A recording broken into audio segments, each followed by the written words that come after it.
सुंदर नगर, जो काफी हरा भरा खुशहाल और सुंदर नगर था। उसी नगर में एक सीधा साधा सा गोपाल नाम का व्यक्ति रहता था। वह बड़ा मेहनती था। उसके 2 लड़के थे। दोनों लड़के भी काफी मेहनती थे। गोपाल की पत्नी का देहांत हो चुका था। दोनों बेटे और गोपाल राजा के यहाँ नौकरी करते थे। राजा उन्हें रोजाना उनकी मेहनत के बदले केवल 2 सेर जौ के दाने देकर टाल देता था। घर आकर वे स्वयं भोजन बनाते थे। इतने कम अनाज में उसके परिवार का भला नहीं होता था। गोपाल के परिवार में दोनों बेटे अच्छी खुराक वाले सदस्य थे, इसलिए इतने कम खाने में वे हमेशा भूखे ही रह जाया करते थे। कई बार गोपाल के मन में, अगर मैं राजा की नौकरी छोड़कर दूसरे शहर जाकर भी नौकरी करूंगा तो राजा मुझे अवश्य तलाश करवा लेगा और फिर मुझे और मेरे परिवार सहित सूली पर लटकवा देगा। ये सोचकर अपने विचार त्याग देता था। दिन पड़ोस की एक बुढ़िया ने आकर समझाया, गोपाल, ए गोपाल, आओ काकी बैठो। ए गोपाल, तुम्हारे 2 जवान बेटे हैं, फिर भी तुम चूल्हा झोंकते हो। तुम अपने बड़े बेटे की शादी क्यों नहीं कर लेते? घर में एक बहू आ जाएगी तो कम से कम तुम लोगों को चूल्हा तो नहीं झोंकना पड़ेगा। काकी, रामेश्वर की शादी हुए तो 2 साल बीत चुके हैं, मगर क्यों रे, क्या हुआ गोपाल? मुझे भी तो बता, क्या हुआ? क्या बताऊं काकी, मेरी बहू अपनी माँ के घर पर ही है। माँ के घर? क्यों? तूने उसे वहाँ क्यों छोड़ रखा है? तू अपने बेटे से कहता क्यों नहीं, वो उसे वहाँ से लेकर आए? कैसे लाए काकी, हमारे घर में तो एक चारपाई तक नहीं है जिस पर वह बेचारी आकर बैठ भी सके। और फिर रामेश्वर के पास ऐसे कपड़े भी नहीं हैं काकी जिन्हें पहनकर वह अपनी ससुराल जा सके। अरे वाह रे वाह गोपाल, बस इतनी सी बात है। मैं तो समझी थी कि कोई बड़ा बखेड़ा है। चल, तुम्हें कपड़े में दूंगी, तुम रामेश्वर को उसकी ससुराल भेजने का प्रबंध करो। भगवान ने चाहा तो सब ठीक हो जाएगा। अब मैं चलती हूँ, रामेश्वर को तैयार रखना जाने के लिए। फिर रामेश्वर नए कपड़े पहनकर अपने ससुराल को चला गया। ससुराल में उसकी खूब आवभगत हुई और 3 दिन वहां रहने के बाद रामेश्वर अपनी पत्नी को लेकर अपने घर की तरफ चल दिया। परंतु रास्ते में उसने सोचा कि उनके घर में तो कोई चारपाई भी नहीं है जिस पर वह अपनी पत्नी को बिठा सके। तब उसके दिमाग में एक युक्ति आई। उसने अपनी पत्नी को सीधा उस बुढ़िया के घर पर ही उतार दिया और जब वह अपने घर खाली हाथ आया तो गोपाल ने उससे उसकी पत्नी के बारे में पूछा तो उसने सब कुछ अपने पिता को बता दिया। फिर वे राजा के यहाँ नौकरी पर चले गए। बुढ़िया ने रामेश्वर की पत्नी की खूब खातिर की और फिर वह बोली, आओ बेटी, मैं तुम्हें तुम्हारे घर छोड़ आओ। बुढ़िया की बात सुनकर नई नवेली बहू को बड़ा आश्चर्य हुआ। वह सोचने लगी कि क्या ये उसका घर नहीं है। तब उसने हिचकिचाते हुए बुढ़िया से पूछा, क्यों माँ जी, क्या यह मेरा घर नहीं है? फिर बुढ़िया ने जो कुछ सच था उसे बता दिया और उसे उसके घर छोड़ आई। अपने पति के घर में घुसकर बहू ने देखा तो उसे बहुत बुरा सा वह घर लगा। घर के अंदर जगह जगह चूल्हे बने हुए हैं, चूल्हों की राख बिखरी पड़ी है। एक कोने में टूटी हुई चारपाई पड़ी है। बर्तनों के नाम पर घर के अंदर टूटी फूटी 4-5 प्लेटें हैं। कपड़ों को उठाकर देखा तो उन फटे पुराने कपड़ों पर धूल जमी पड़ी है। अपनी ससुराल के घर की हालत देखकर बहू की आंखों में आंसू आ गए। अब वह सोचने लगी कि पिछले जन्म में उसने ऐसी कौन सी गलती की थी जिसकी सजा भगवान उसे इस जन्म में दे रहा है। बहू हिम्मत वाली थी। कुछ देर सोचने के बाद वह उठी और घर की सफाई में जुट गई। सारा घर साफ किया। आंगन में फैली चूल्हों की राख, जगह जगह बने चूल्हे तोड़कर उसने एक चूल्हा तैयार किया। फिर वह अपने पति के आने की प्रतीक्षा करने लगी। शाम होने जा रही थी परंतु उनमें से अभी तक कोई भी सदस्य घर पर नहीं आया था। बहू को बेचैनी होने लगी। इतना बड़ा घर और उस घर में वह अकेली। उससे चिंता होने लगी कि कहीं कोई गैर आदमी आकर उसके साथ दुराचार न करने लगे। उसके मन में तरह तरह के ख्याल आने लगे, किंतु जैसे ज्यादा प्रतीक्षा नहीं करनी पड़ी। तभी उसका पति और ससुर अपने बेटों के साथ घर में आए तो उन्होंने देखा कि उनके घर की हालत बिल्कुल बदल चुकी है। ये देखकर वह सब प्रसन्न हो उठे। परंतु जब गोपाल की निगाह चूल्हों की तरफ उठी तो उसने बहू से कहा, बहू, ये तुमने क्या किया? तुमने तो सब चूल्हे ही खत्म कर दिए। अब हम खाना कहाँ पर बनाएंगे? तुम इसकी चिंता मत करो बापू, आज से इस घर के अंदर एक ही चूल्हे पर खाना बनेगा और हम सब एक साथ मिलकर खाएंगे। ठीक है बहू, अब जैसी तुम्हारी मर्जी। क्या राजा आपको केवल इतने ही जौ देता है? हाँ बेटी, राजा जो कुछ देता है वही हम ले आते हैं। तुम सब लोग दब्बू हो।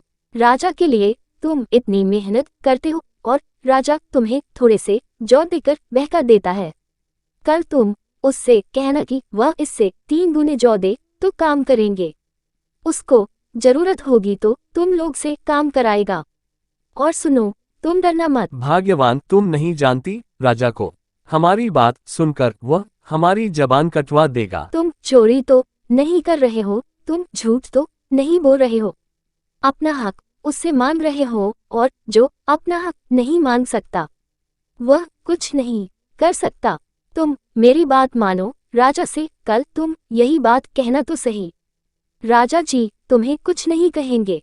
तब गोपाल ने बहू को आश्वासन दिया कि वे ऐसा ही करेंगे जैसा वह कह रही है। फिर अगले रोज पूरे दिन काम करने के बाद राजा ने उन्हें जौ दिए तो गोपाल ने उससे 3 गुने जौ देने की मांग की। राजा ने कोई प्रतिवाद न किया और उन्हें 3 गुनी मात्रा में जौ दे दिए। वे खुशी खुशी अपने घर वापस आए।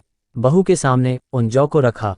बहू ने देखा कि जौ कल से 3 गुना अधिक हैं तो उसने पूछा, क्या राजा जी ने तुम्हें कुछ कहा तो नहीं? नहीं बहू, उन्होंने चुपचाप हमें 3 गुने जौ दे दिए। खाना खाकर सबने खूब प्रशंसा की। बहू होशियार थी, वह अक्ल से काम लेती थी।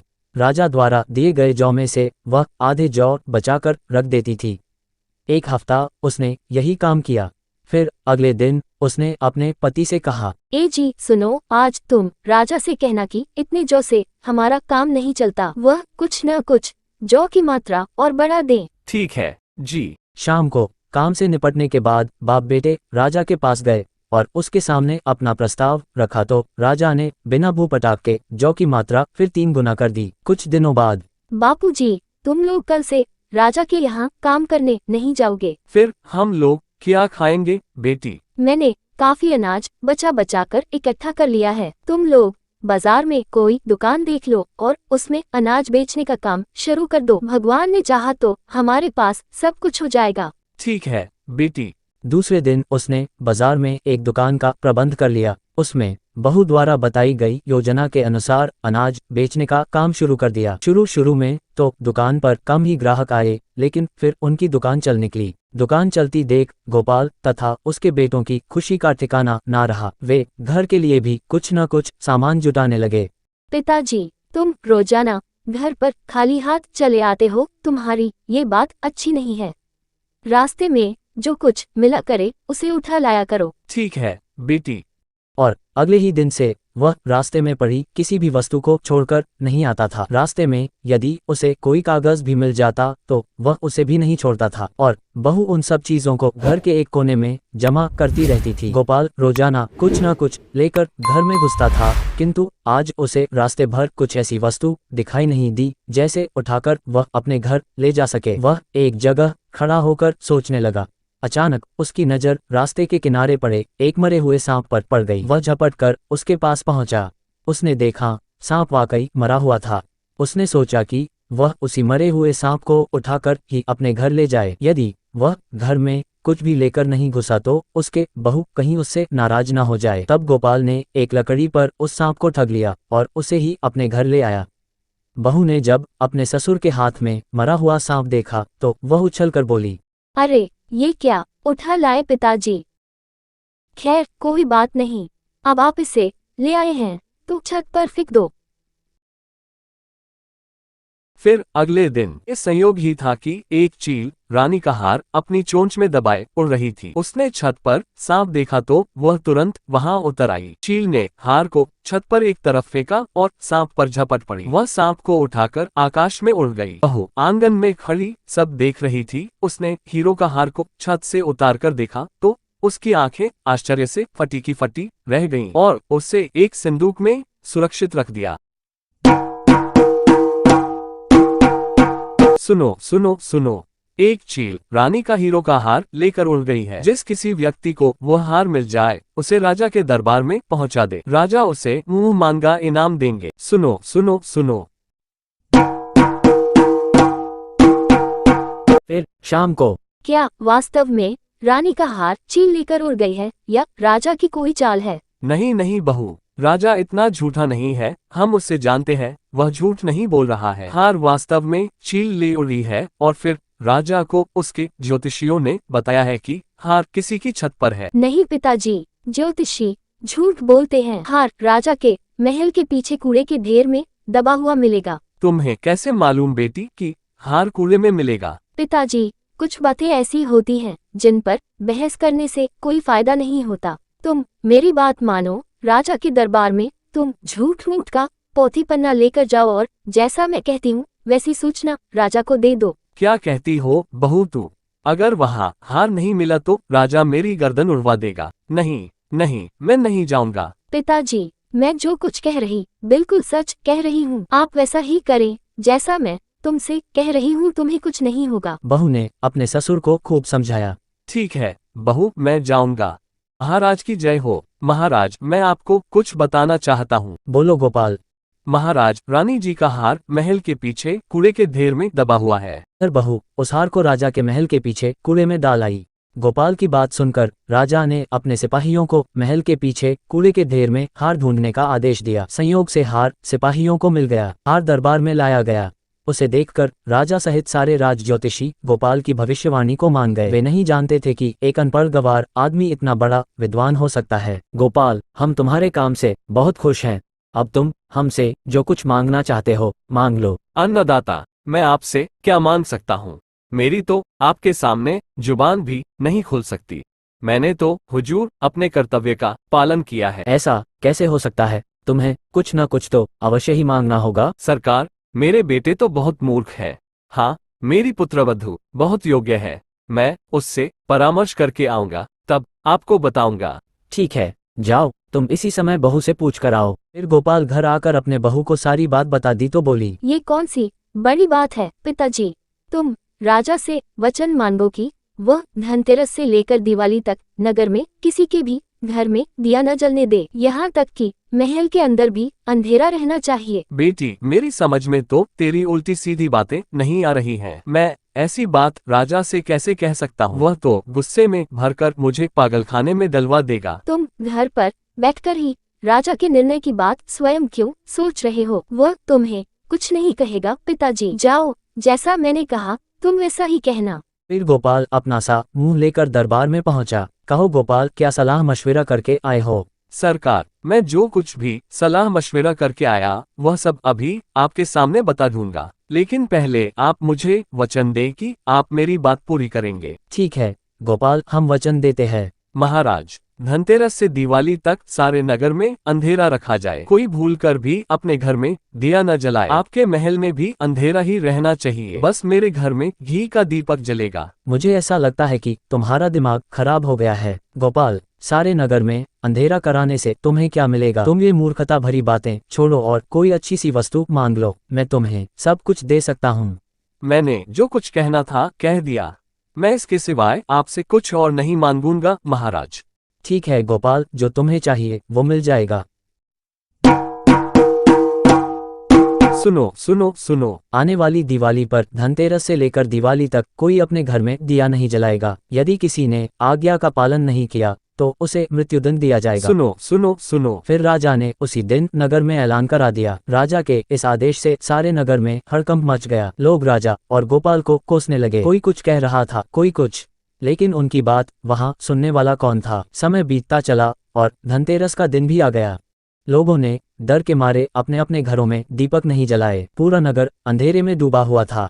केवल गोपाल के घर में घी का दीपक प्रकाशमान था। दिवाली का दिन था। माता लक्ष्मी अपने वाहन पर घूमने निकली। नगर में चारों ओर अंधकार फैला हुआ था।